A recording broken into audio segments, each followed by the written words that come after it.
quais são os seus fantasmas hoje? Ou aqueles que o acompanham sempre? Eu acho que o meu fantasma hoje é o destino do mundo. É a tragédia universal. Eu acho que os meus fantasmas hoje estão fora de mim. E andam por aí. Estão na história. Agora, como eu combato esses fantasmas hoje? É aceitando a minha insignificância, abraçando a fugacidade da vida, entendendo que a gente está aqui por um instante e que esse instante passa e que o importante é a gente viver intensamente, que a gente seja um segundo nessa hora, que a gente seja um segundo sólido, um segundo com começo, meio e fim. Um segundo decente. Um segundo decente. Onde fores, por onde vais, sente os pés onde pousas. Se alguém disser coisas más, diz que não ouças. Vê a beleza das pequenas coisas, a beleza das pequenas coisas, a beleza das pequenas coisas, a beleza das pequenas coisas. Uma conversa com Bernardo Mendonça. A la villa voy, de la villa vengo, de la villa vengo. Si no son amores, no sé qué me tengo. Si no son amores, no sé qué me tengo. Acabo de devorar com gosto o último romance do meu entrevistado, Sodomita, que acaba de vencer o Prémio Machado de Assis 2024, agora editado em Portugal pela Tinta da China. E depois do prazer que foi ler o seu anterior Cloro, Alexandre Vidal Porto passou a ser um dos meus escritores brasileiros preferidos da atualidade, pela originalidade da história, pela inteligência e pertinência da narrativa e pela escrita eficaz e escorreita. O livro anterior fora-me receitado por uma sábia livreira da livraria Travessa, em Lisboa, quando lhe pedi que me sugerisse romances do melhor que a literatura brasileira está a produzir. E foi uma agradável e refrescante surpresa ler Cloro, a história de um homem de meia-idade encontrado morto numa sauna em Tóquio. E é o próprio morto que nos conta a sua vida e a sua morte. E foi uma nova boa surpresa este seu novo Sodomita, uma sátira à discriminação por conta da orientação sexual, que parte de uma investigação histórica e de personagens reais. E a partir desses registros, Alexandre Vidal Porto completa por via da ficção as brechas que ficaram por contar e narra a saga de Luís Delgado, violeiro português natural de Évora, que chegou em 1669 à cidade de Salvador, no Brasil, degradado por sodomia, um código para homossexualidade, um dos crimes mais odiondos no Portugal inquisitorial do século XVII. Em território baiano, ruído por uma culpa que o ultrapassa, Delgado reinventa-se como comerciante, trabalha muito, assume um casamento cordial de fachada, mas não deixa de se entregar a deleites carnais e a algumas paixões sinceras com rapazes que cruzam o seu caminho à medida que o factual se vai misturando com efabulação. Certo é que Sodomita não é apenas história, nem apenas um romance, não fala apenas em português arcaico, nem apenas na oralidade de hoje e nunca fica preso numa época antiga porque permanentemente nos coloca perante questões até hoje relevantes. Preconceito, opressão, prazer, desejo e o direito de existirmos como somos.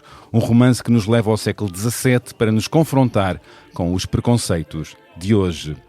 Uma obra que se centra num dos capítulos mais feios da história, o da Inquisição, e descreve as consequências de um fanatismo religioso que hoje está novamente mais presente e pulsante, mostrando como as conquistas sociais e políticas são muito débeis e podem voltar para trás, até aos tempos deste livro que dá conta de quão perversos e maldosos podem ser os homens e as mulheres em nome da fé, da moral, do preconceito e da ignorância. O inferno é na terra e tantas vezes somos nós quando colocamos na fogueira o outro em nome de ficções e crenças religiosas. Para Alexandre Vidal Porto, o preço da liberdade é a eterna vigilância. E importa não esquecer que há mais de 70 países no mundo em que os atos homossexuais são criminalizados, em alguns casos são sancionados com pena de morte. Exatamente o mesmo tratamento jurídico que existia no século XVII. Sodomita foi escrito entre 2021 e 2022, em período de pandemia, impulsionado pelo bolsonarismo, um período extremamente incómodo para os homossexuais. É um livro de resistência e memória, para que não se esqueça o mal feito a tantas minorias ao longo dos tempos. Sobre o meu convidado, importa dizer que, além de escritor, é diplomata. Nasceu em São Paulo e viveu em Fortaleza, Brasília, Nova Iorque, Santiago, Washington, Cidade do México, Tóquio e Frankfurt. Atualmente vive em Amsterdão com o marido e trabalha no Consulado do Brasil. Contou-me até que está cheio de saudades de voltar para lá. Mestre em Direito por Harvard, foi colunista do jornal Folha de São Paulo e, além de Sodomita, é autor de outros 3 romances: Matias na Cidade, Sérgio Y vai à América e o já referido Cloro. Por conta da sua profissão, tem vivido longos períodos como expatriado em sociedades das quais não faz parte. E com essa experiência, acostumou-se a ser o estrangeiro, o previsório, o que vai embora 3 anos depois. E a tirar prazer disso. Mas contou-me que tem dificuldade com os rompimentos pessoais que surgem dessas mudanças por ter um real interesse pelo humano, pelo outro. Alexandre Vidal Porto gosta de relacionamentos longos. Está casado há 21 anos. Parabéns, é caso para dizer. Com meia dúzia de pessoas, tem amizades de mais de 40 anos. Parabéns, outra vez. Uma fortuna em tempos frenéticos de consumismo e egoísmo em que nada dura depois do prazo legal da garantia. Por vezes, nem há amizade. Alexandre considera-se um tímido espalhafatoso. Diz que parece ser mais aberto do que é. E eu pergunto se não será uma ferramenta social que desenvolveu enquanto diplomata. Talvez. Sei que procura ser direto e claro com as pessoas, que tem preocupações éticas na sua vida cotidiana, procura ter empatia e pensar na morte como coroação da vida. Em casa, com o seu marido, Alexandre Vidal Porto fala inglês. Tem passado longos períodos cercado de línguas estrangeiras como o alemão, o japonês ou o húngaro. E uma das sensações mais gratificantes ao escrever é cercar-se da língua portuguesa, a língua materna, no qual nenhum significado lhe escapa. Porque a língua portuguesa é um ambiente de muito conforto para si, que busca sempre que pode. E nós agradecemos. Vamos ver até onde é que vai esta conversa. É na sala de podcasts do Expresso onde arranca agora. Olá, Alexandre Vidal Porto. Bem-vindo ao podcast da Beleza das Pequenas Coisas. Olá, Bernardo. Muito obrigado. É uma alegria para mim estar aqui hoje, na Beleza das Pequenas Coisas. Vamos saltar juntos? Vamos. Vamos. Quão fascinante é sermos capazes de criar aquilo que imaginamos. Transformamos ideias em invenções, sonhos em projetos, viagens em aventuras. Como fez o escritor e aventureiro Antoine de Saint-Exupéry, inspirando geração após geração com o encanto da possibilidade. Como fez a DS Automobiles, criando uma coleção exclusiva em sua homenagem. Cada automóvel, uma história. Cada linha, detalhe e funcionalidade, uma lembrança da verdadeira beleza da condução. Criarmos o nosso próprio caminho. Dê forma à sua imaginação. Descubra os novos DS3, DS4 e DS7. Coleção Antoine de Saint-Exupéry em dsautomobiles.pt ou agende uma visita numa DS Store e deixe-se inspirar. Então, já chegou a afirmar o seguinte: o preço da liberdade é a eterna vigilância. E eu pergunto se a literatura pode ser uma importante ajuda nessa vigilância, recordando através da ficção o que se passou ou passa no mundo real. Sem dúvida, eu acho que a literatura tem essa possibilidade justamente de deixar registrado e servir como referência. Então, nós temos, por exemplo, outros registros literário-históricos, se você quiser chamar assim, de épocas de perseguição e de coisa. Então, por exemplo, se você comparar registros da própria Inquisição com narrativas, digamos, ainda ficcionais sobre a ficção, sobre a Inquisição hoje, você percebe que existe esse parentesco e essa vinculação. E aí a gente trata a vinculação como ela merece. E é uma via para questionar, para voltar lá, para olhar o que aconteceu, o que se passou, no caso, no passado, e o que permanece no presente, não é? O registro, a literatura, de alguma maneira, é um registro da sensibilidade frente ao fato histórico, frente a uma condição histórica. Dá mais ferramentas para refletir. Da materialidade, quase. Humanidade também. E também, exato, porque é o fruto da sensibilidade humana, né? A obra literária é a expressão da sensibilidade humana, reagindo a uma situação qualquer que seja. No caso sodomita, a inquisição, a perseguição, ao ódio. E no caso permitiu-nos uma viagem no tempo até aquele período feio da história. É um dos períodos mais horrorosos da história ocidental. Como é que chegou a esta história? Eu sei que foi um acaso. Foi. Eu estava lendo um livro de história geral, História da Homossexualidade, em que o autor fazia referência a uma situação do período colonial brasileiro, bem do início, em que havia várias culturas aí confluindo, que tenham culturalmente tolerância a cópula anal ou as relações homossexuais, como a gente conhece. Seriam os índios tapuias, algumas tribos tapuias, os tupinambás e alguns povos da África, em que as questões de androginia ou de, digamos... as pessoas transgênero, não? Transgênero eram vistas como a distinção extra, como pessoas notáveis, ou seja, a androginia ou essa dissidência sexual, como eu gosto de chamar, era uma nota de honra, não uma nota de desonra. E isto numa altura contemporâneo de uma altura da Inquisição. Exatamente. Em que era um dos crimes mais o crime nefando, não se falava. Não se falava. Inclusive inominável. Inominável. Então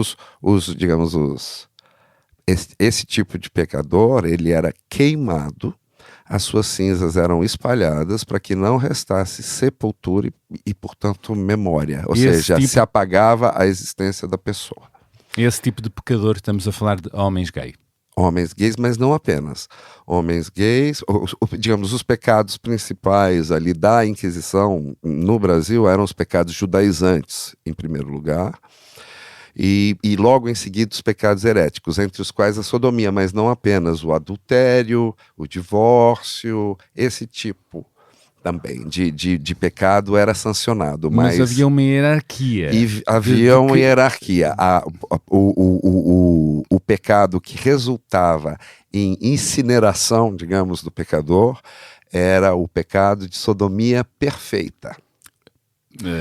E aí a definição de sodomia perfeita é muito engraçada, conforme consta nas ordenações filipinas, que era onde esses crimes eram previstos. E como é que era? Era assim, o crime de sodomia era a introdução do membro viril desonesto pelo vaso natural do preposto, atritando e derramando aí semente da criação, ou seja, o pecado, para ser caracterizado, ele teria que incluir uma penetração anal e uma ejaculação dentro do corpo, uma ejaculação interna. E isso acabava servindo de subterfúgio e de defesa, porque é um crime muito difícil de você atestar.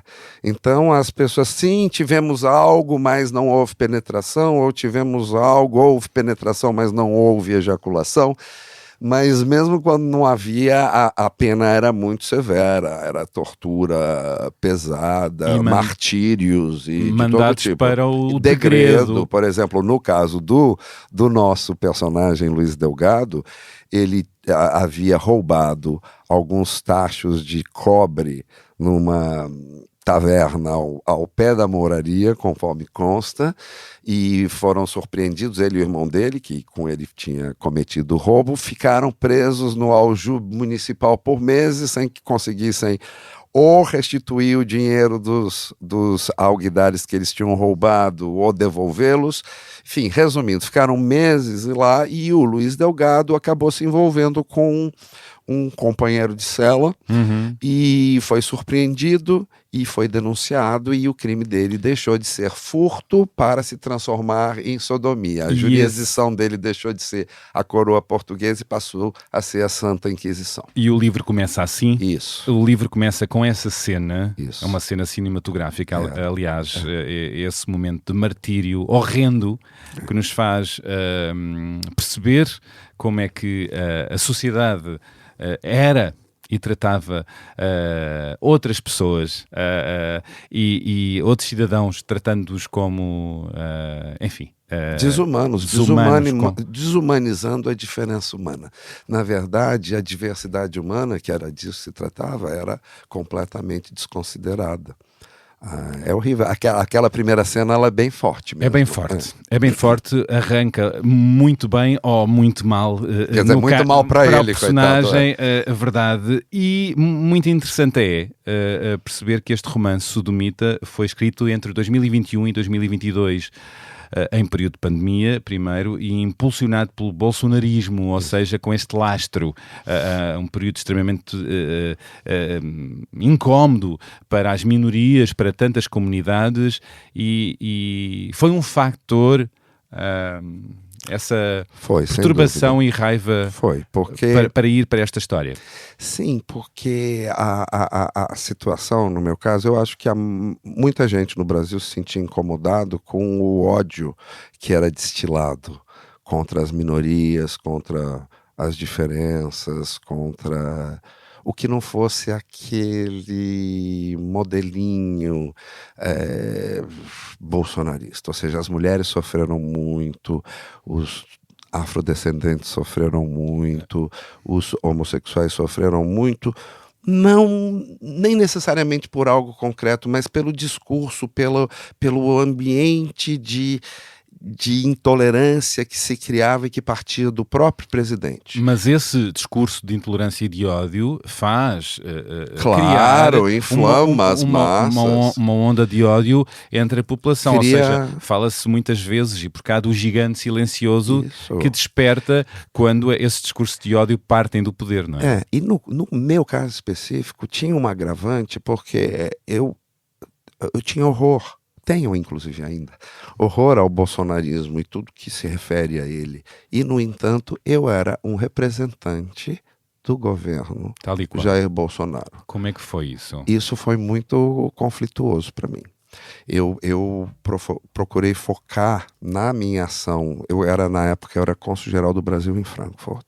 Eu foquei na comunidade brasileira mais miserável, mais necessitada, mais indocumentada. Então, o foco do meu trabalho passou a ser quem precisava mais. E foi ótimo, porque a gente acabou tendo em Frankfurt um caso que se tornou uma notícia nacional no Brasil, de 2 brasileiras que haviam sido presas injustamente na Alemanha, porque haviam colocado 42 quilos de cocaína na bagagem delas. E elas chegaram em Frankfurt com 42 quilos. Trocaram as bagagens, mas usaram as mesmas etiquetas. Essas mulheres ficaram quase 50 dias presas em Frankfurt. E isso foi uma dos temas que me ocupou muito. Finalmente a gente conseguiu libertar essas 2 mulheres, saiu na televisão e tudo. Então eu me direcionei para quem talvez estivesse em situação ainda pior do que eu, e isso acabou dando certo. Agora, por outro lado, eu me sentia na obrigação de deixar um depoimento, e de alguma maneira, claro que eu não vou me comparar a Luiz Delgado, mas ele é da minha linhagem, digamos assim, e a virulência... É um ancestral, não é? Exatamente, e a virulência que o vitimou também é aparentada da virulência vociferada pelo presidente Bolsonaro e seus amigos. Então, de alguma maneira, foi uma reação que eu tive. E se você perceber, nesse período há vários romances de temática LGBTQIA+, ou de resistência. Né? Porque a arte é resistência. Não é? Exatamente. Então, eu acho que eu reagi, mas outros autores também reagiram. E para mim foi uma espécie de vingança. E é uma coisa toda muito irônica e eu queria... E por via da literatura e da arte da literatura, é um ajuste de contas com o passado, com o presente, no caso, na altura, com alguma justiça poética, sem revelar... Isso, é que a poesia resgata muito, mas... Também, ao mesmo tempo, hoje, falando do livro, eu tenho mais noção do enquadramento histórico dele ali, à luz do bolsonarismo e tudo mais. Mas, na época, era quase uma reação automática, uma reação urgente que eu tinha. Eu não tinha claramente a consciência de que eu estava escrevendo uma obra de resistência. Claro. Eu queria... Foi uma coisa urgente de fazer. Era mais o interesse que me avassalou foi justamente saber como um homem, um artista no caso, um violeiro português, um estrangeiro, portanto, sobreviveu à opressão. Sobreviveu, quer dizer, no fundo todos morremos, mas lidou com a... Porque o caso dele era muito... Uma das primeiras coisas que me chamou a atenção, tá certo, ele é preso, degradado, torturado... Degradado é uma expressão que quem nos escuta talvez não perceba, que é quando enviavam, no caso, pessoas consideradas criminosas, presidiários e outras, para terras ditas selvagens, no caso o Brasil, mas podia ser África, não é? Exatamente. Terras inóspitas, isso era um castigo. Era um castigo, exatamente. Vamos mandar você para um lugar isolado, cheio de dificuldades, para que lá você tenha tempo de pensar nos seus atos e reformar-se, se for o caso, diante de todas as dificuldades. Mas o que me chamou a atenção era a resiliência de Luiz Delgado, porque ele é preso, torturado, degradado, chega a Salvador, nessa situação, nessa contingência, e poucos anos depois, ele já tem uma situação retransformada. Ele é um negociante de tabaco, bem sucedido, tem inclusive escravos, é casado com uma mulher branca portuguesa, cristã, velha, de 4 costados, que era uma situação muito... Eu acho que nessa época em Salvador haveria o quê? 10, 15 mulheres nessa situação. E, enfim, ele conseguiu se estabelecer muito bem numa sociedade muito conservadora e na qual ele havia chegado, exatamente, na qual ele havia chegado como um presidiário, e eu fiquei muito interessado como ele tinha dado esse pulo do gato. Mas está a falar da personagem, mas está a falar de uma pessoa real também, claro, ou seja, esta pessoa existiu e estes factos aconteceram. Exatamente. Só preencheu as zonas... Exatamente, eu sabia que ele havia chegado nessa situação e eu sabia, de fato, que ele havia se tornado um comerciante próspero. Como é que um degradado sodomita chega a uma terra estrangeira e alguns anos depois adquire essa situação de, digamos, de destaque social? E foi a partir dessa minha dúvida, dessa curiosidade que eu me apaixonei por esse personagem, de alguma maneira. E mais adiante, um outro personagem, porque como o Bernardo disse antes, ele se envolve com vários rapazes, mas um dos rapazes em especial me chamou muito a atenção também pelo tipo de personalidade que ele devia ter, que era um ator chamado Doroteu Antunes, um rapaz mais jovem. Andrógeno, não é? Andrógeno, e que se especializava em papéis femininos, como eles chamavam no século XVII, papéis mulheris. Até porque as representações na altura eram todas, exatamente, não é? Os homens faziam todos os papéis, de mulheres, de homens, etc. Mas esse fazia só papéis femininos, claro. Entendeu? Dentro desse contexto de apagamento, porque as mulheres sequer podiam sair à rua. Quanto mais representar, sim. Exatamente. E esse rapaz, ele era extremamente ousado. Houve algum momento ali que, por exemplo, um juiz corregedor pediu que ele cortasse a barra da jaqueta que ele usava, porque ela ia toda decorada com fitas de seda. E essa relação deles, eles de alguma maneira tentaram afirmar naquela sociedade. Eu achei isso muito corajoso e inspirador para mim. Eu agora tenho um áudio que eu gostava que ouvisse Certo. e depois comentasse. Foi através do Gustavo Pacheco, meu amigo escritor e diplomata carioca, que eu cheguei a este livro, ao Sodomita, de Alexandre Vidal Porto, também diplomata e escritor. A primeira surpresa que tive ao pegar no livro foi a forma como o Alexandre escreve num português do século XVII, que me pareceu bastante surpreendente para um brasileiro. De facto, esta história, a história do Sodomita, conta a saga de Luís Delgado. É uma história conhecida por alguns historiadores portugueses, de um homem que foi condenado ao degredo pela Santa Inquisição no século XVII pela prática da homossexualidade. Para a Santa Inquisição, no século XVII, a homossexualidade era de facto um dos crimes mais hediondos e que, portanto, teria que ser severamente reprimido. Eu aconselho vivamente a leitura deste livro, que nos fala de preconceito, de culpa, de prazer, de desejo e de opressão. Acho mesmo que vale a pena e quem o ler vai gostar. Bom, acabamos de ouvir Bárbara Bulhosa, editora da Tinta da China. Minha editora portuguesa. É verdade que possibilitou esta edição cá, a primeira de muitas, primeira, certamente. Espero.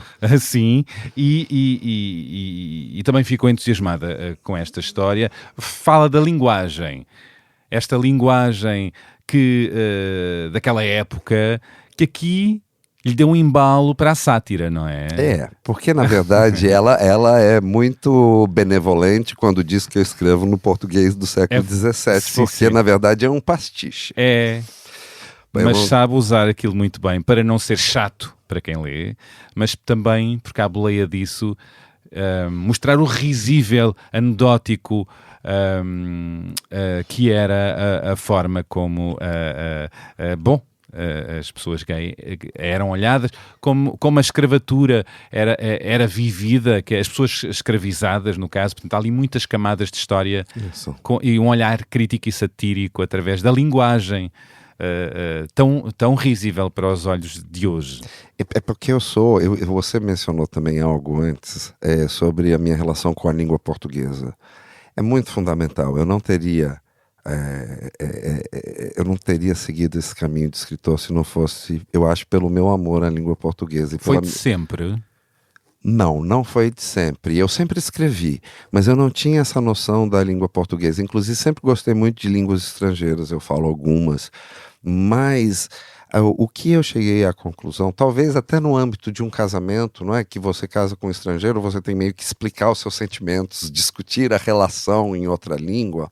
E por mais que você fale, eu me considero um bom falante do inglês, mas eu acho que a única língua em que você tem controle total, você entende tudo, as acepções, os detalhes, os climas, os desvãos, é a sua própria língua materna. Que é a casa, é uma casa, não é? É uma casa, e quando você está no exterior... longe da casa. Exatamente. É um abrigo, e até hoje sabe? É um dos grandes prazeres que eu tenho na vida, eu diria, entrar na língua portuguesa, compor na língua portuguesa, ter controle total dos significados, das acepções. Então é uma, digamos assim, é uma espécie de relação. O livro, no nível linguístico, é uma espécie também de fotografia da minha relação e do meu envolvimento com a língua portuguesa. Mas como é que eu resolvi escrever nesse tipo de português? Porque normalmente as minhas as minhas novelas anteriores são Bem, conhecidas por uma linguagem muito limpa, muito direta. E isso vem de uma outra questão ideológica e ética minha, porque, por exemplo, escrevendo na língua portuguesa no Brasil, eu não quero que a linguagem se interponha entre a minha história e o meu leitor. Então, eu não quero que a leitura jamais dificulte o entendimento. Então, a maneira de eu escrever anteriormente, até para que as minhas histórias possam chegar ao maior número de pessoas, independentemente do nível educacional, cultural, eu sempre escrevi muito simples. E, portanto, não é presunçoso, ou nem quer mostrar a sua cultura e erudição. Não tenho erudição de jeito nenhum. Na escrita, não o quer fazer. E há escritores que têm gosto nisso. Não, eu acho, não, ao contrário. Eu fui. E essa linguagem é uma linguagem de brincadeira. Esta deste livro. Deste livro é uma linguagem de brincadeira, uma coisa totalmente lúdica. Por que começou dessa forma? Porque muito do factual da pesquisa veio de depoimentos autênticos do século XVII. Porque, e há que nomear... o professor Luiz Motti. Luís Motti, com 2 T's. Claro. Motti. Motti, que é ele mesmo se intitula o decano do movimento LGBT brasileiro, fundador do Grupo Gay da Bahia, mas professor titular do Departamento de Antropologia da Universidade Federal da Bahia, é um grande estudioso. E recorreu a ele e aos estudos dele. A primeira pessoa, quando eu soube dessa história, a primeira pessoa a quem eu contactei foi escrito Motti, porque eu já tinha trabalhado com ele no passado na Secretaria Nacional de Direitos Humanos, a gente tinha tido assuntos. Então eu o conhecia pessoalmente, escrevi para ele e falei assim: Motti, você conhece algum caso de sodomita perseguido? E aí ele, nesse mesmo dia, me mandou o dicionário biográfico dos sodomitas baianos perseguidos pela Santa Inquisição, 203 nomes. E é quando se confronta com a história de Luís Delgado. Exatamente, foi aí que eu encontrei Luís Delgado, e o professor Motti me municiou de muita pesquisa. Uma personagem de cinema, não é? Porque maravilhoso. Maior do que a vida, porque foi preso 2 vezes e foi degradado 2 vezes, não é? Isso. Bolas. Mas nunca perdeu o amor à vida. Isso é uma lição. Isso é que é muito poético. E foi isso que, sabe, porque apesar os nossos ouvintes aqui talvez pensem que o livro é uma tragédia, uma coisa triste, não é. Um livro otimista, que acaba bem, que justamente dá um sentido de possibilidade existencial e de alguma maneira uma justificativa ao sofrimento. Por que a gente sofre? Eu acho que tem contrastes. É um livro com contrastes. Há momentos difíceis de digerir, mas depois outros que apontam momentos de esperança, não é? E acaba, digamos, tem um final feliz. Não, mas tem um final feliz, é isso que eu gostaria de contar. E surpreendente, e é o que eu estava a dizer há pouco, que é uma justiça poética, ou seja, a literatura e o cinema pode fazer essa justiça poética até sobre o passado, não é? Criar novos finais do que poderia ter sido, porque a gente de fato não sabe qual foi o final de Luís Delgado. Ele tem registros até o segundo degredo. Do segundo degredo adiante a gente não tem mais. Eu pergunto, nesta investigação, que imagino que lhe tenha tomado algum tempo, não é? E durante a escrita, o que é que mais o surpreendeu neste processo todo, nesta história do sodomita? O que mais me surpreendeu foi a identidade, a quase igualdade, coincidência total do discurso utilizado pelos... quase a coincidência de palavra a palavra, do discurso utilizado pelos inquisidores do século XVII e, no caso, pela direita religiosa brasileira, no Congresso atual. Parecia assim que eu estava copiando dos éditos e dos processos da quase Idade Média no Brasil do século XXI. 300 anos depois. 300 anos depois, os argumentos igual. obscurantistas continuam muito aparentados, muito semelhantes. O que é que isso diz de nós? Isso diz de nós, isso exige que nós não baixemos a guarda.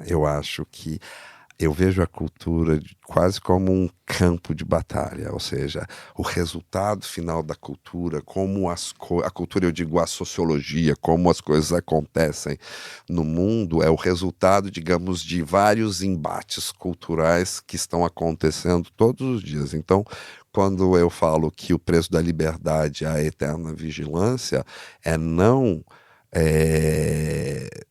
tomar por vencida nenhuma questão, ou seja, a gente tem que se afirmar, a gente afirma a natureza humana, a gente afirma a importância da diversidade humana, a gente afirma a humanidade comum que nos une a todos os dias. Porque a liberdade, a democracia é um organismo frágil, e não podemos dar como dado adquirido, não é? Exatamente, porque você ainda tem o mesmo discurso, digamos, de ódio, mas, na verdade, no século XVII, esse discurso de ódio era hegemônico, todo mundo pensava assim, não havia espaço, não havia instrumentos jurídicos de defesa, você não tinha nenhuma defesa contra o ódio de Deus, entre aspas. Hoje em dia nós temos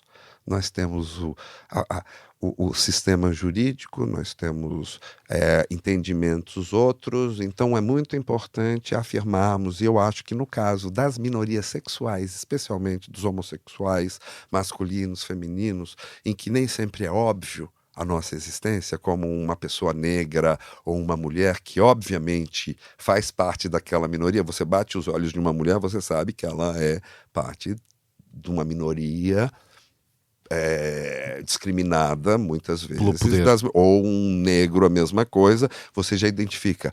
O homossexual, para se tornar um elemento político, ele tem que se declarar. Tem que ser visível. Ele tem que ser visível. E se ele não for identificável imediatamente, eu acho que é importante que nós nos acusemos, nos mostremos e, mais ainda, nos orgulhemos de quem nós somos. Por isso a importância da palavra orgulho. Orgulho, mas não é o orgulho da minha liberdade sexual, não, é o orgulho de ser quem eu sou, é o orgulho de ser quem Deus me criou, orgulho da criação divina em que eu me constituo. Orgulho da diversidade e da importância de sermos quem somos. Exatamente. Não é? Nós, ainda, porque você pode usar até o mesmo discurso religioso e de onipotência divina, mas Deus me fez como eu sou. E honrá-lo, que é o que esses odientos argumentos está fazendo. Essas ficções escritas?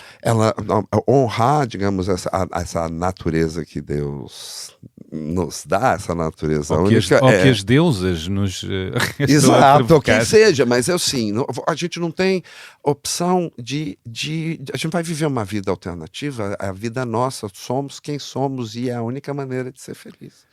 Claro. Falou-me da lei que protege e das quantidades de vozes que protegem, mas a lei pode mudar, pode regredir, não é? E é esse o perigo, não é? Mas porque quem vai para o poder pode. Há esse risco e não estou certo se a história é cíclica, mas nem sempre estamos a avançar. Não, mas eu acho...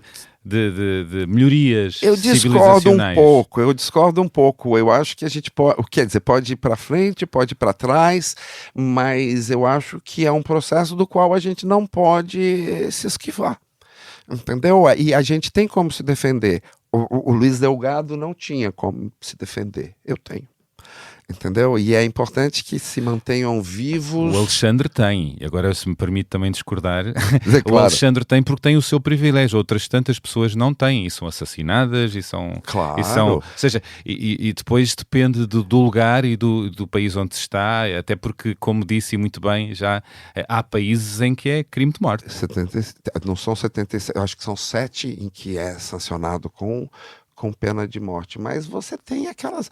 Não são penas de morte, mas te matam um pouquinho a cada dia. Sabe?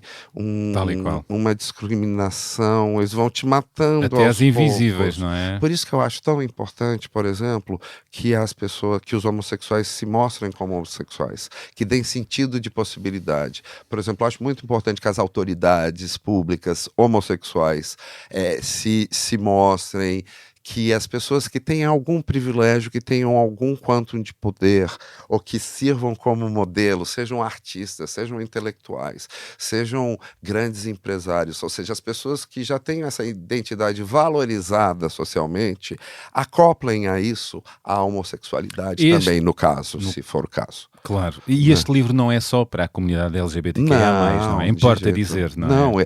Não, porque você veja, ali eu estou falando do Luiz Delgado, mas eu estou falando da mulher dele, Florência, que era silenciada e que talvez nunca se saiba exatamente, ou dos escravizados que estavam naquela casa também. Então, na casa da Rua dos Negócios, que é onde eles vivem e trabalham, eu quis mais ou menos reunir uma coleção de oprimidos, entendeu? Um homem gay, uma mulher com interesse intelectual, né?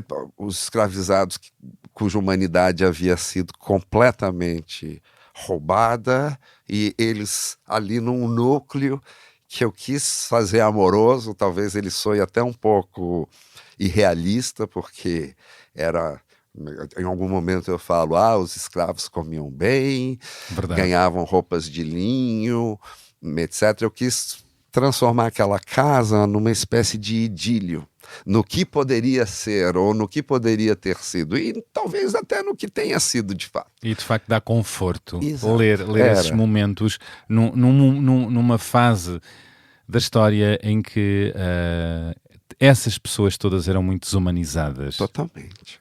Desumanizadas. Imagina, você queima a pessoa, espalha cinzas para que ninguém se lembre dela. Para que ninguém se lembre dela, jamais. É como se essa pessoa nunca tivesse existido. Tem supressão pior que essa, Bernardo? Difícil, né? É muito desumanizante, é muito horrível. Acha que temos fraca memória sobre o passado e o que aconteceu? Totalmente. A gente se esquece muito rapidamente de tudo. Por isso que é importante deixar registro. E é perigoso esse esquecimento. Mas a gente tem como se cuidar dele, ou seja, deixe registro, institucione tudo. Por exemplo, os direitos, tem que estar tudo escrito. Mas por legislação. Mas é importante estimular essa curiosidade sobre o que aconteceu lá atrás para percebermos o que importa valorizar hoje. Claro, sem dúvida. É um dos instrumentos que a gente tem, é um dos instrumentos de defesa de que a gente dispõe. Na sua literatura, vejo que se coloca muito nela. Totalmente, sim. Há muito a sexualidade vivida ou reprimida, os armários, as frustrações, os desejos. Sim. São vários lados seus, enquanto questões, raivas, inquietações. De que é feita a sua literatura? Eu sou um autor assim tardio. Começou com que idade? É o meu primeiro livro, eu tenho agora 59. O meu primeiro livro eu publiquei aos 40. Ou seja, eu já tinha uma carreira diplomática estabelecida, eu já tinha definido uma identidade. E o que aconteceu comigo foi justamente isso. Tive muitíssima dificuldade de aceitar a minha homossexualidade durante a vida. Eu fui completamente reprimido até os 30 anos de idade. Foi em Nova Iorque. Foi em Nova Iorque. Saiu do armário. Que eu saí... Nem do armário, na verdade. Não é que eu tivesse uma vida oculta dentro de um armário. Eu não tinha vida, essa vida afetiva com significado. Eu me recusava a aceitar que eu fosse homossexual. Então eu imaginava que, digamos, que a atração, o desejo que eventualmente me atingia era uma coisa provisória, que ia passar, e um dia, quando eu conhecesse a mulher correta, eu ia, enfim, me encaminhar no que se esperava de mim. Eu me reprimi muito, muito, muito, muito. Mas aí aos 30 anos de idade, essa mulher não chega. Você começa a perceber no seu próprio ser algumas manifestações, etc., ao ponto que eu tive que enfrentar. E foi quando eu tive meu primeiro relacionamento homossexual, que foi uma coisa para ver mesmo. Eu quero ver como é, só para ver, sabe? Uma coisa anônima. Foi uma coisa...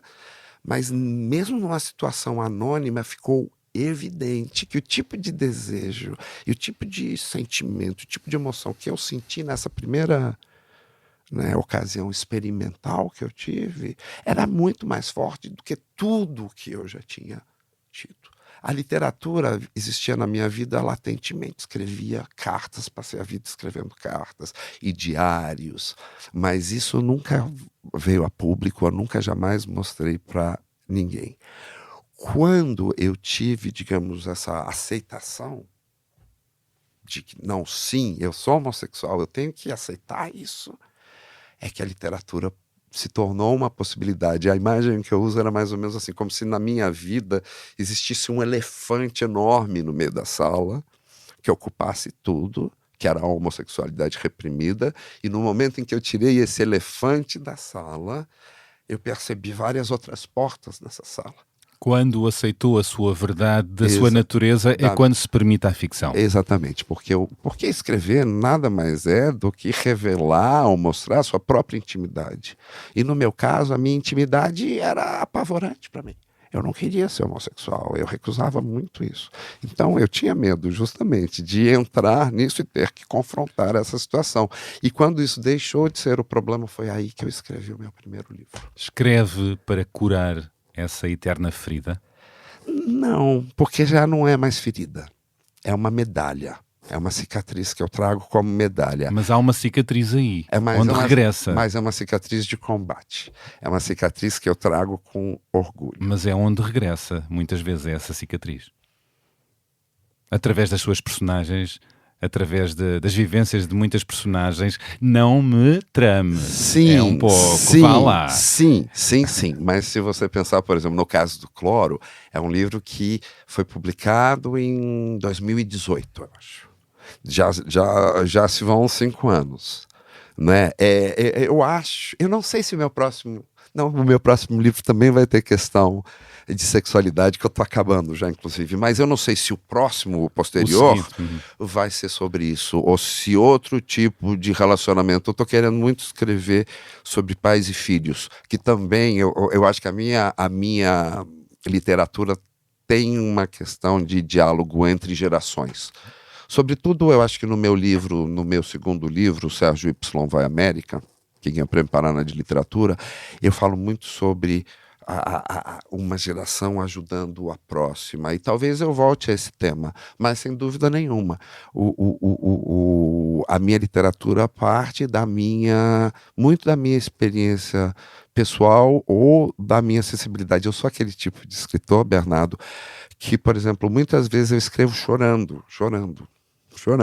Assim, eu sento no computador, já começo a mexer os dedos, eu já começo a me emocionar. Tanto que eu não consigo escrever muito tempo seguido. Eu consigo, assim, 40 minutos, 60 minutos. Diariamente? Diariamente, mas aí eu paro e eu tenho, às vezes, que tirar uma cesta, um cochilo, porque eu fico tão exaurido. Né? E eu até falei disso com o meu médico. E ele não soube me explicar nada, mas algum outro dia eu li uma citação do Elias Canetti, o romeno, ganhador do Prêmio Nobel em algum momento, e ele dizia que ele só respeitava autores que se exauriam a escrever. Aí eu me senti representado, porque antes eu me sentia assim uma anomalia física. Mas por isso é que eu falo da cicatriz, não é? Muitas vezes vai lá à cicatriz, não é? Sempre, né?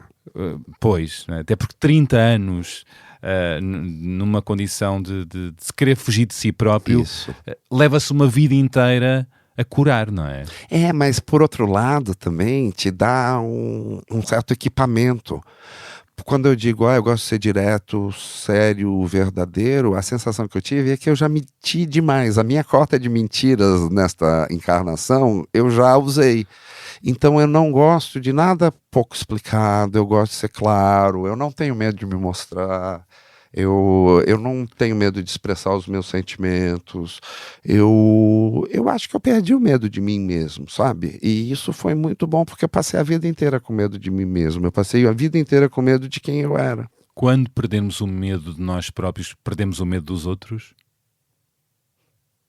Eu acho que sim, ou pelo menos a gente até entende o medo dos outros. A gente Sobre talvez... nós, não é? É, exato. Você entende até do que a pessoa talvez tenha medo. Você talvez até se veja na pessoa tendo medo assim. Mas o que muda quando você não tem medo de si próprio é que o medo do outro em relação a você não te influencia mais. E diz mais sobre eles, porventura. Exatamente, mas aí, quer dizer, o medo dele passa a ser problema dele, não é mais um problema seu, não é mais uma ameaça a você. É muito libertador, eu acho. É libertador. É, demais. Demais. Estávamos há pouco a falar do período de Bolsonaro e da forma como isso o impulsionou para escrever Sodomita. E eu pergunto que país é que o Brasil é agora, se continua um país fraturado, este país governado por Lula, se muitos daqueles fantasmas e convulsões sociais permanecem com grande expressão no Brasil de hoje? Olha, eu acho que permanecem, mas permanecem à míngua, e cada vez mais. Agora, no caso, agora pouquíssimo a gente descobriu finalmente toda aquela fisiologia do golpe de Estado, que incluía inclusive assassinatos e tudo. Então eu espero em Deus E na justiça? e na justiça que logo que essa malta toda esteja na cadeia. E que Espera que Bolsonaro seja espero, condenado e preso? espero e desejo. Mas acha que, Acho plausível, que é sim. possível? Sim, nós, por exemplo, o presidente Lula teve preso por muito menos. O presidente Collor acabou de ser condenado à prisão. Não vejo por que haveria alguma sanção. Existe uma divisão cultural e política muito forte. Eu acho que talvez ela continue. Se você olhar o mundo, né, agora a presidência do Trump vai de alguma maneira empoderar a direita no mundo todo. Agora, eu não acho que seja o clã Bolsonaro. Eu acho que o bolsonarismo pode até continuar no Brasil, mas primeiro nós já estamos mais advertidos e mais conscientes do perigo que causa, mas não será pela família Bolsonaro, eu acho. Eu acho que será talvez por canalhas mais inteligentes ou mais bem preparados. Entende? Eu acho que uma coisa que protegeu muito o Brasil foi o nível baixíssimo de inteligência e de praticidade, de eficiência da extrema-direita bolsonarista brasileira. São pessoas realmente primitivas, eu acho. E que, portanto, agem primitivamente. Mas então eu acho que talvez um radical de direita mais inteligente talvez consiga seduzir ou ser eleito ou alguma coisa assim, mas eu acho que no caso do bolsonarismo eu acho que já foi. E não pode ser um sucedâneo do bolsonarismo? Não, totalmente, isso pode, não pode, é? e já temos ali Já figuras apontando, mas eu espero que a descoberta dessa trama golpista acabe solapando outras figuras políticas também. Olhando para o mundo, para a Europa, isso. para a América, vemos bem assustador, Trump voltou ao poder, olhamos para os movimentos de extrema-direita com força na Europa, olhando para o Brasil e para o que aconteceu recentemente, como é que olha para a frente? Eu tenho medo, mas eu não, mas ao mesmo tempo isso impõe uma certa responsabilidade. Eu acho que se você olhar as pessoas que estão sendo eleitas pelo mundo, o Brasil está numa situação boa ainda, porque a gente ainda tem um governo que tem preocupação social, mas eu acho que estamos num período de transição. Vamos ver o que vai acontecer com o mundo. Eu acho que não se pode dizer nem que sim, nem que não, mas pelo menos a gente tem um governo que pode talvez ajudar a que a gente se defenda de um endurecimento depois. Eu não sei, tem que ver o que vai acontecer nos Estados Unidos, tem que Pois. ver o que vai acontecer em vários lugares. Eu estou em certa negação, confesso a você. Pois, convém lembrar que Lula da Silva foi eleito com um Brasil fraturado, dividido, e por isso eu volto a Por perguntar uma margem pequena. uma margem pequena, por isso eu volto a perguntar se o Brasil continua assim, fraturado. A resposta curta é sim. Mas eu acho que menos fraturado do que a gente estava na época do bolsonarismo. Porque você não tem o estímulo à fratura. Ali, no caso do bolsonarismo, você tinha um discurso de ódio, de repulsa ao diferente o tempo inteiro. Então essa fratura, ela era feita todos os dias.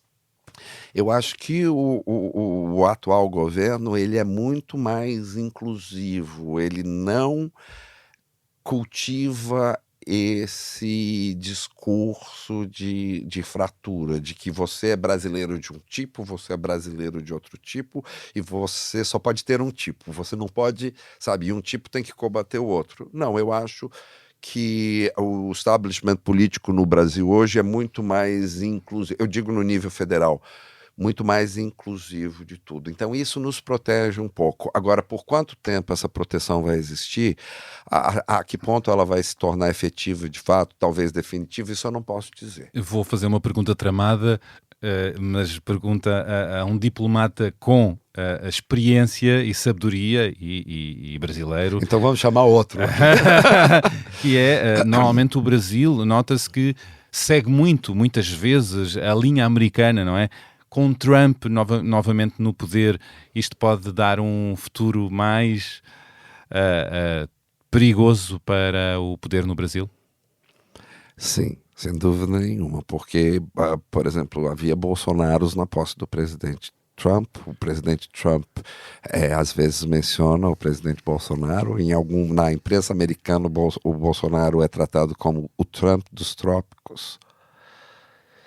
Mas eu acho que eu estou em negação disso tudo, sabe, Bernardo? Porque eu não consigo conceber que aquilo possa dar certo de alguma forma. Então eu fico me sentindo mal, até pelos Estados Unidos em si mesmo. E eu acho que tudo bem, o Brasil é um país ocidental, faz parte dessa cultura, tem historicamente, eu não vou dizer um alinhamento, mas uma proximidade cultural Com a América. com a América, mas a verdade é que em termos de política externa, de história da política externa, o Brasil sempre manteve uma posição equidistante, sabe? Uma posição de não alinhamento automático, de alinhamento pontual. Então, por exemplo, o presidente Xi Jinping da China estava no Brasil na semana passada. O Brasil é um membro fundador do BRICS, que já congrega o Sul global. Então, eu acho até triste, porque eu gostaria que nós ficássemos mais alinhados a esse lado, digamos, ocidental da cultura. Mas você veja que, como alternativa, o Brasil já começa a buscar outras matrizes políticas, outras matrizes culturais. Né? A gente tem uma relação muito próxima com a China, que se tornou o nosso maior parceiro em lugar dos Estados Unidos. A gente tem relações muito boas com a União Europeia, mas com a África do Sul, com a Índia, temos uma parceria estratégica com a Índia. Então isso nos empurra para outro lado também, que eu não sei se é bom ou ruim, mas é um fato. Pois, estava eu a questionar se da é bom vida. ou ruim. Eu não sei se Pois, é bom ou ruim. Também eu questiono. Sabe? Mas o fato é que é ruim para um lado, ruim para o outro lado. Né? Então, um dia de cada vez. Eu acho que esse é meio quase, para mim, é quase fútil ficar pensando no futuro agora, porque tem muita coisa indefinida e muita coisa nova, muita coisa que a gente não sabe como vai se desenvolver. Coisas que a gente nunca imaginava que fossem acontecer. Eu não imaginava que, por exemplo, você olha o gabinete do presidente Trump agora, você leva um susto. Um susto, pois é. Elon Musk, por exemplo, já faz parte do governo, vai fazer parte do governo, não é? Elon Musk e seus amigos, E os seus né? amigos, o número 2, J.D. Vance, sim, é um susto. É complicado. É ali uma... Então, no dia do anúncio da vitória do Trump, foi engraçado, porque eu fui trabalhar. Quando eu vi, durante o trabalho eu não pensei, estava mais preocupado com os meus indocumentados, com os meus prisioneiros, com vítimas de violência doméstica. Passei o dia inteiro nisso. Voltei para casa, eu me lembro que eu assisti uma série inteira, assim, como a gente diz no Brasil, maratonei a série, emendei em 2 filmes do Almodóvar, para não ver uma notícia. No dia seguinte eu tive a notícia do prêmio Machado de Assis e aí não pensei mais nisso. É verdade, Então, parabéns. Parabéns pelo prémio. Obrigado. Eu não dele. estava esperando, fiquei feliz, mas isso ele meio também me amorteceu das notícias e desde então eu tenho evitado. Eu não sei quanto tempo eu vou conseguir, mas eu tenho de fato deliberadamente evitado as notícias porque eu fico ansioso, fico triste. Fico Prémio angustiado. Machado de Assis para o Sodomita. Qual é a importância dos prémios para si? Olha, eu tento diminuir a importância dos prêmios para mim, porque eu acho que é ótimo você ganhar um prêmio, mas o fato de você não ganhar um prêmio não é demérito algum. É simplesmente uma contingência. Os prémios são bons para quem ganha. Os prêmios são bons para quem ganha, mas não falam nada de mal de quem não ganha. É isso que eu acho, Sempre, sabe? Uhum. Então eu acho que é quase como um acaso.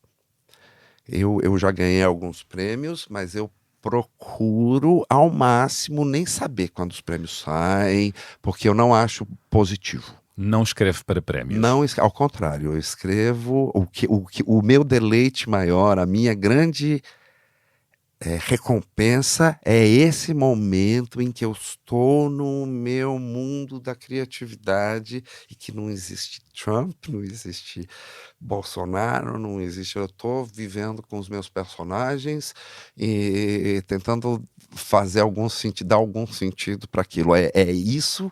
E cercado da minha língua portuguesa. É esse o grande deleite que eu tiro. O que vem depois de ser publicado por uma grande editora, de ser lançado em Portugal, isso é só brinde. A minha recompensa eu já ganhei, sabe? E eu tento não deixar que a vaidade chegue perto. Às vezes ela chega. Chega um bocadinho. Como mas é que aí faz? Não, mas aí você põe os 2 pés na realidade, conversa com o Jurandir, porque às vezes você ganha, às vezes você não ganha. Então você não tem que ficar triste quando você ganha e também não tem que ficar muito alegre quando você ganha. Entendeu? E não tem nada a ver com você. É o seu livro e é aquele júri. Porque aquele mesmo livro com outro júri talvez não tivesse a mesma sorte. Então é uma questão mesmo de contingência, de acaso, e você agradece muito quando você tem, né, quando você conseguiu tocar, né, mas o seu livro não é melhor que todos, necessariamente. Pode ter sido que agradou melhor aquele grupinho de pessoas, mas um outro grupo, porque às vezes eu ganho num prêmio e no outro prêmio uma outra pessoa me derrota. Então é tudo. É importante... Agora é importante, sim. Agora tem uma importância. Depois que você ganhou, primeiro, eu acho que todo escritor tem de ser inseguro. E é o caso. E é o meu caso. Eu sou extremamente inseguro enquanto eu estou escrevendo. Eu, quando entrego para o meu editor, eu sempre espero que ele vá detestar, achar que é horrível e etc e tal. E eu continuo acreditando que o livro não é bom, que o livro não é bom, que o livro não é bom. Aí quando começa a ganhar um prêmio ou outro, começa a ser traduzido. Dá uma confiança. Dá uma confiança. Por exemplo, eu estava inseguro com o que eu estou escrevendo agora que estou tentando umas coisas novas, mas aí quando você ganha um prêmio, você eu vou ousar. Eu vou ousar. E aí, então dá isso e também vende mais, né? Eu tenho, ainda bem eu tenho um fluxo de renda, né? Eu tenho o meu salário de servidor público que mais ou menos financia a minha carreira literária, mas para quem alimenta seus filhos, quem paga escola, quem paga condomínio de casa com direito autoral, ajuda muito. Você vende mais, você é convidado para os eventos. Existe, é visível, não é? Não, faz toda a diferença, porque... E o respeito pelos pares, não é? Também há isso. Não, mas aí eu acho que não. Entra o ego. Entra totalmente o ego. O respeito pelos pares deve prescindir da existência ou não dos prêmios. Você respeita a pessoa pelo que ele faz, pelo que ele é. Mas há isso, vá lá. Há um olhar, para os premiados e para os que não são premiados. Sim. Diferente, um olhar diferente. Mas os premiados não têm que reconhecer essa diferença e não têm de se sentir diferentes. Por que é importante domesticar o ego? Porque o ego é ridículo, né? O ego é ridículo. Dá má literatura? Total. Você não... Porque, no fundo, o ego é a partida para a literatura, mas eu entendo o seguinte. Quando eu vou escrever algo, eu quero que isso seja uma coisa da minha humanidade comum. Então eu tento deixar a história aí, quase como se saísse uma coisa assim do meu coração, passando pelo meu braço, escorrendo pelo meu braço, e eu vou escrevendo com o mínimo de interferência, digamos. E, digamos, ele sai desse meu coração, que é essa minha humanidade comum. Eu acredito muito em humanidade comum. E a ideia é que coincida com a sua, que seja uma matéria humana tão pura, tão comum, que chegue ao outro. Então, se você ficar se preocupando muito com você, com as suas especificidades, esse ajuste não se dá. Não é o que eu quero, sabe? Eu não estou querendo me inventar. Em algum momento, algum personagem meu está discutindo com o médico, e assim, não, o seu problema é que você precisa se reinventar. E aí ele fala, não, doutor, eu não estou aqui para me reinventar, eu estou aqui para me desinventar. Uau! O que é isso, desinventar? Desinventar, de tirar, sabe, de me encontrar, de encontrar o mais essencial em mim, que é no mais essencial, no mais humano em mim que eu vou encontrar o outro. Tirar camadas para ir lá mais fundo. Exatamente. Então o meu papel não é de me reinventar para me aproximar do outro, de me aproximar do outro, é me desinventar, né, de encontrar o que em mim, no meu âmago, é mais essencial para justamente poder encontrar nessa essência humana que todos nós partilhamos e na qual eu acredito muito. Então esse é que é o meu exercício quando eu falo de autodescoberta, é esse tipo de coisa que eu me refiro. E não escreve para agradar? Não, exatamente. Eu não escrevo para agradar, eu não escrevo para pagar conta, eu não escrevo para ganhar dinheiro, eu não escrevo para vaidade, sabe? Não é o meu barato. Quando eu falo que eu sou tímido de fato. Eu, por exemplo, se eu tenho que receber uma distinção, eu morro de vergonha. Eu morro de vergonha porque eu não me sinto muito digno, sabe? Eu falo assim, eu tenho um complexo de impostor muito... Mas também diz que é um tímido espalhafatoso. Ocupa uma sala quando tem de ser, ou sabe fazer uma conversa para um grupo de pessoas. Eu já falei no plenário da ONU, meu amigo. É verdade, ferramentas de diplomata, não é? Não, eu não tenho timidez com o meu corpo. Eu tenho timidez com a minha intimidade. Entendeu? Tem pudor. Podemos falar de pudor? Eu tenho pudor. Por exemplo, eu não escrevo livros muito longos. Eu tenho a preocupação de ser rápido. E eu agradeço imenso, porque consegui ler em pouco tempo. Mas essa é a minha ideia. A minha ideia é não tomar mais tempo da vida do leitor do que eu preciso para contar a minha história. E entendeu? quanto tempo é que demora a escrever um livro? Olha, depende do meu outro emprego, sabe? Assim, do tipo de ocupação que eu tenho, mas... O processo em mim demora uns 2-3 anos para cada Ainda assim, demora uns 2-3 anos. É o tempo. Quando eu estou com muito trabalho na diplomacia, de 4 em 4 anos, mas agora eu estou diminuindo para 2 em 2 anos. Eu acho que, olha, o Sodomita saiu em 2023, eu acho que no ano que vem eu já solto esse novo meu que se chama Frankfurt, por enquanto. Frankfurt, que é o nome, por enquanto. Sobre Sodomita, ainda tenho um áudio e queria que comentasse.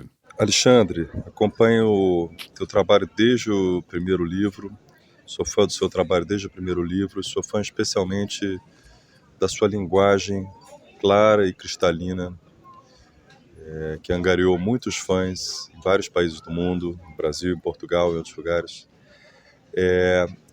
E eu fiquei muito surpreso, você já tendo escrito 3 livros, no registro contemporâneo e realista, ou seja, descrevendo situações, personagens que se passam nos dias de hoje, em cenários reconhecíveis, uma abordagem realista. Seus livros anteriores estão nesse registro e são muito bem-sucedidos. E eu queria te perguntar o que te levou a abandonar essa zona de conforto e entrar e se arriscar a fazer algo que tinha tudo para dar errado, que é você escrever uma história que se passa 300 anos atrás, numa linguagem completamente diferente da que se usa hoje, com personagens que demandam outro tipo de investigação, outro tipo de trabalho, muita pesquisa para dar verossimilhança histórica. Não é fácil fazer esse tipo de ficção histórica que você fez. Então, eu queria te perguntar, o que te levou a dar esse salto no escuro? O que te levou a experimentar algo que você nunca tinha feito antes, e que, de novo, tinha muito risco envolvido? E aproveito e te faço outra pergunta. O que você acha que é mais importante para um escritor? A imaginação ou a memória? Grande abraço.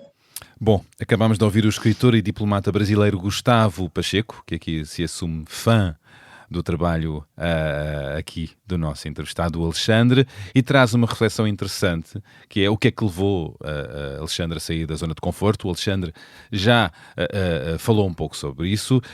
Depois de 3 livros bem-sucedidos num estilo contemporâneo e realista, arriscou-se a escrever um romance histórico numa história que se passou há 300 anos, numa linguagem diferente da atual. E junta outra pergunta certeira, que é: o que é que é mais importante para um escritor? A imaginação ou a memória?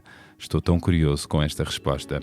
Vamos ouvir na segunda parte desta conversa a resposta de Alexandre Vidal Porto e seguiremos nesta rota entre vida e obra, realidade e ficção, que tantas vezes se cruzam e complementam. Como habitual nesta segunda parte, Alexandre vai nos trazer a leitura de um outro autor e algumas músicas que lhe deram algum trabalhinho a escolher, não é? Oi. Podem ouvir tudo isto e mais na segunda parte, a partir da manhã deste sábado. Boas escutas!